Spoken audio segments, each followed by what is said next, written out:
पर हम लोग जैसा हमने बताया था लामीज थ्योरम और एफबीडी को लेके कि उसके बाद एक उसी पे आधारित आपके सामने ऑब्जेक्टिव क्वेश्चंस को लाया जाएगा।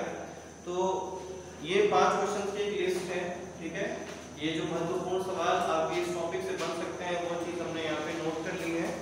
ये कुछ देर में आपके पास व्हाट्सएप पर भी पहुँच जाएगा, ठीक है। तो आइए इसी आधार पे हम लोग ऑब्जेक्टिव क्वेश्चन को जल्द से जल्द सॉल्व करने की कोशिश करते हैं। पहला ऐसा सवाल है, सवाल ऐसा है कि free body diagram is used to, यानी हिंदी में आप समझें, फ्री बॉडी डायग्राम का प्रयोग किया जाता है।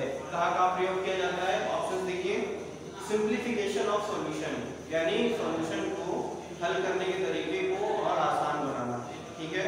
बेशक बहुत आसानी से आप लोग उसमें से पी और क्यू और आर की वैल्यू निकाल लेते हैं। दूसरा है टू कैलकुलेट एक्यूरेटली, यानी बिल्कुल सही माप उसका निकाल लेना, ठीक है। ऑप्शन सी है ए एंड बी। सबसे पहला था आपका ऑप्शन, सबसे ऑप्शन क्या था? सिंप्लीफिकेशन का, सिंप्लीफिकेशन यानी सॉल्यूशन का आसानी से हल कर लेना, ठीक है। बी है कैलकुलेट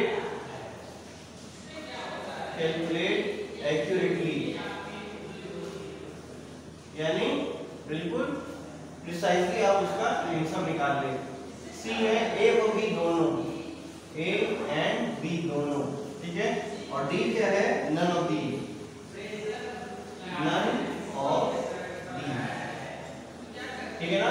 तो बच्चों आप लोग बहुत अच्छे समझ में आ रहा होगा कि सिंप्लीफिकेशन ऑफ सॉल्यूशन सरल बनाने के लिए इस्तेमाल किया जाता है ना। जो जितने भी जटिल फोर्स उस पे लग रहे होते हैं, जो दिखने में बहुत जटिल होते हैं, तो उसका भी सिंप्लीफिकेशन आप यहाँ कर लेते हैं, यानी ये ऑप्शन आपका सही है।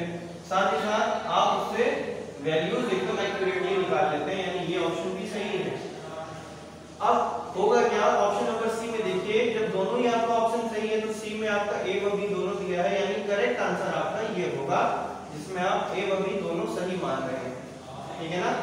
अगर आप इन दोनों में से कोई एक को सिलेक्ट करेंगे, आपका आंसर तो सही रहेगा लेकिन पूरा नहीं होगा, क्योंकि साथ साथ इस काम के साथ ये भी तो कर रहा है ना, ये दोनों को ही ऑप्शन सी में लिखा हुआ है, इसलिए ऑप्शन सी इसका करेक्ट आंसर हो जाएगा, ठीक है। दूसरा सवाल पे आइए, free body diagram can be solve through, यानी फ्री बॉडी डायग्राम को किन विधियों से हल किया जा सकता है? पहला ऑप्शन है इसमें रिजोल्यूशन ऑफ फोर्स, ये क्वेश्चन नंबर 2 का है। Question number 1 resolution of force, यानी फोर्स की रिजोल्यूशन करके। दूसरा है लामीज थ्योरम के हिसाब से, लामीज थ्योरम हो गया। तीसरा है ऑप्शन सी है आपका पॉलीगॉन लॉ ऑफ फोर्सेस से, पॉलीगॉन लॉज ऑफ फोर्सेस, ठीक है। और डी क्या है? All of these, all of these. तो फ्री बॉडी डायग्राम बच्चों ये एक तरीका होता है कि जितने भी फोर्स उस पर लग रहे हैं तो उसको आप रेखीय या लाइन से आप उसका रिप्रेजेंटेशन कर सकते हैं, है ना। अब एक दफा आपने अगर उसका रेखीय रिप्रेजेंटेशन कर लिया, लाइन रिप्रेजेंटेशन कर लिया, तो अब किन किन तरीकों से उसको सॉल्व किया जा सकता है? उसको रिजोल्यूशन से भी किया जा सकता है, लामीज से भी किया जा सकता है, पॉलीगॉन लॉ ऑफ फोर्सेस से भी किया जाता है। इसीलिए ऑप्शन डी बिल्कुल इसका सही होगा, क्योंकि इसमें सारे ही ऑप्शन कवर्ड आता है, ठीक है। आइए तीसरे क्वेश्चन की ओर चलते हैं। The direction of weight of a body is, यानी कोई भी पिंड है, कोई भी बॉडी है, उसका जो भार लगता है उसकी दिशा क्या होती है? क्या वो अपवर्ड साइड लगता है भार, या दाएं साइड लगता है, बाएं साइड लगता है? आइए ऑप्शन देखते हैं। सबसे पहला है toward the centre of earth, ठीक है। हमने इससे पहले एक्सप्लेनेशन वाले लेक्चर में आपको बहुत अच्छे से समझाया था कि वेट जो होता है वो टुवर्ड द सेंटर ऑफ अर्थ, यानी पृथ्वी की केंद्र की ओर लगता है, ठीक है। दूसरा है right angle from the contacting surface, यानी जिस कॉन्टैक्टिंग सरफेस पे अगर बॉडी रखी है तो उससे राइट एंगल पे बनाए, तो ये ऐसा पॉसिबल नहीं है, ठीक है। सबसे सही ऑप्शन है इसका toward the centre of earth, ठीक। ऑप्शन सी एक बार देख लीजिए, अपवर्ड ये बिल्कुल तुक ही नहीं बनता इसका। ऑप्शन डी है नंबर डी, यानी कि इसका सही आंसर क्या हो जाएगा? क्वेश्चन नंबर 3 का सही ऑप्शन सबसे ए है और वो है toward the centre of earth. ठीक है, आइए क्वेश्चन नंबर 4 की ओर चलते हैं। इसमें लिखा है the direction of reaction force is, direction of reaction force is, यानी रिएक्शन फोर्स की दिशा होती है, कौन सी दिशा की होती है? पहला है टुवर्ड द सेंटर ऑफ अर्थ। अब देखिए क्वेश्चन यहाँ पे पलट गए। एक तो सबसे पहले क्वेश्चन था कि वेट का डायरेक्शन क्या होता है, और दूसरा क्वेश्चन हमने यहाँ पूछा है कि रिएक्शन फोर्स का डायरेक्शन क्या होता है। तो हमने बच्चों एक्सप्लेनेशन वाले लेक्चर्स में आपको बहुत अच्छे से समझाया था कि जो भी सरफेस पे कांटेक्ट हुआ रहता है बॉडी का, तो उसी के बिल्कुल परपेंडिकुलरली 90 डिग्री पर रिएक्शन फोर्स लगता है। जरूरी नहीं है कि वो बिल्कुल सीधी लगे, डाउनवर्ड लगे, परंतु जिस एंगल पे भी आपका कांटेक्टिंग सरफेस है उसके राइट एंगल पे बनेगा। जैसे मान लीजिए कि आपका ये एक सरफेस है जिस पे बॉडी रखा हुआ है, ठीक है ना, ये कांटेक्टिंग सरफेस हो गया, वेट तो नीचे लगेगा और कांटेक्टिंग सरफेस से 90 डिग्री पर एक फोर्स लगेगा जो कि रिएक्शन फोर्स है। ठीक है, बात समझ में आ रही है?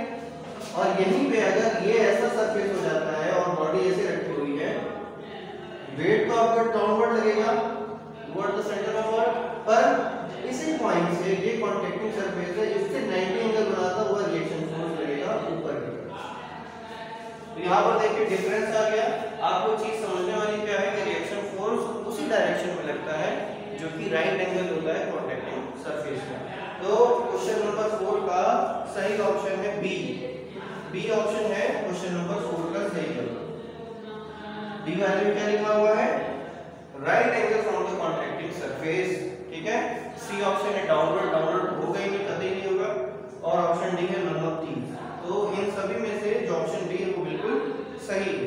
आइए क्वेश्चन नंबर 5 की ओर चलते हैं। Lami's theorem is the equation, Lami's की थ्योरम से प्राप्त समीकरण को किस तरह लिख सकते हैं? इसमें ऑप्शन दिया हुआ है 1 2 3 4, यानी 4 ऑप्शन दिए हुए हैं। पहला जो ऑप्शन है वो ये है P upon sine alpha equals Q upon sine beta equals R upon sine gamma equals constant. अभी हमने इससे ठीक पहले वाले लेक्चर में आपको बताया था कि लामीज ने कौन सा समीकरण दिया था? वो यही था कि 2 से 2 अधिक फोर्स जब लग रहे हों अल्फा बीटा गामा एंगल पर, तो उनमें से किसी की भी वैल्यू निकाली जा सकती है। तो ऑप्शन नंबर 1 में भी यही इक्वेशन आ रही है। तो आपका सबसे सही आंसर 5 क्वेश्चन का क्या हो जाएगा? क्वेश्चन नंबर 5 का ऑप्शन नंबर ए बिल्कुल सही है। ऑप्शन नंबर बी, सी और डी आप अगर देखेंगे तो आपको पता चलेगा बी में लिखा है P = मास × वेलोसिटी, जो कि मोमेंटम का समीकरण होता है। तो मोमेंटम और लामी दोनों अलग चीजें हैं। लामी पूछा गया है तो मोमेंटम आप ठीक लगाएंगे तो खराब हो जाएगा, गलत हो जाएगा।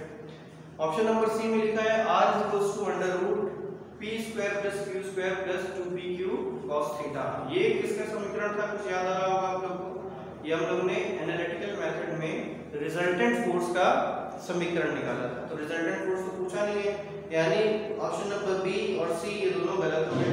ऑप्शन नंबर डी की ओर चलते हैं। और फोर्स = मास × एक्सेलरेशन, साफ साफ लिखा हुआ है कि इसमें जो समीकरण है वो फोर्स यानी बल निकालने के लिए समीकरण लिखा गया है, यानी कि बी सी डी ऑप्शन आपके गलत हैं।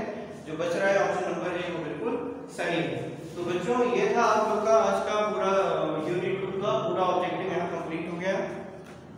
अब हम लोग इसके बाद जो चैप्टर बनाएंगे, जो लेक्चर बनाएंगे वो आपका है मोमेंट्स का। ठीक है, मोमेंट ऑफ इनर्शिया। ये यूनिट नंबर 3 आप लोग की शुरू हो गई। ठीक है, आप लोग के ऑलमोस्ट 5 या 6 वो हैं यूनिट्स हैं, जिसमें से तीसरा यूनिट अब हम लोग कल से शुरू करेंगे। और उसमें भी हम लोग सबसे पहले एक्सप्लेनेशन देंगे, कोई 2 चीजें। ठीक है, एक्सप्लेनेशन देने के बाद उस पे हम ऑब्जेक्टिव क्वेश्चन तैयार करके फिर आपको इसी तरह से प्रेषित करेंगे जैसे कि व्हाट्सएप पर अपने पीडीएफ के जरिए किया जाए। ठीक है बच्चों, तो आप लोग इन सारे क्वेश्चंस को नोट करके रखिए, पीडीएफ भी आप कलेक्ट करके रखिए कि आपको मेन टाइम पे लास्ट टाइम पे आप लोग को रिवाइज करने में आसानी हो। तो आप लोग बच्चों घर पर रहें, स्वस्थ रहें, स्वस्थ रहें।